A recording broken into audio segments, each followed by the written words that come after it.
We estimate that approximately 250 have left this country or attempted to leave to go to Iraq and Syria. And there are some, not very large numbers, but there are some who have come back who we are tracking very carefully. But there is definitely an unknown factor, broken travel, hidden travel.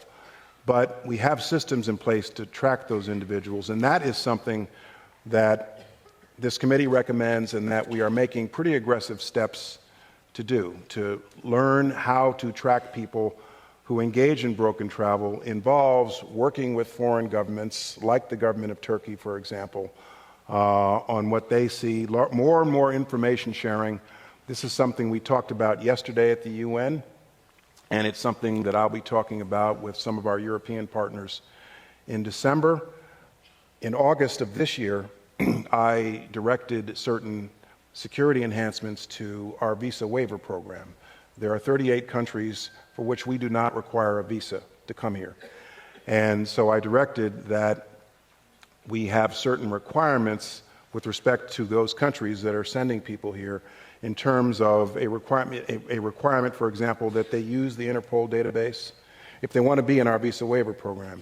That there be greater use of federal air marshals on their flights, that they themselves use advanced passenger information, passenger name recognition information like we do in this country to track people as they travel. And there are a number of things that we are doing, but this is a very serious phenomenon that lends strength to ISIL in that part of the world.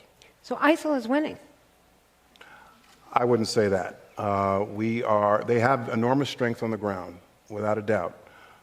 Through our military campaign, we have taken out a number of leaders.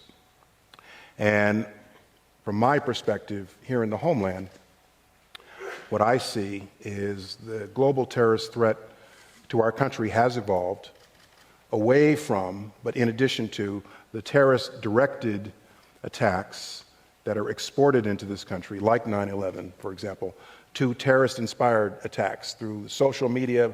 The so-called lone wolf could be inspired by something he sees here in this country, which requires an all-of-government approach, including, things in this country like countering violent extremism at home.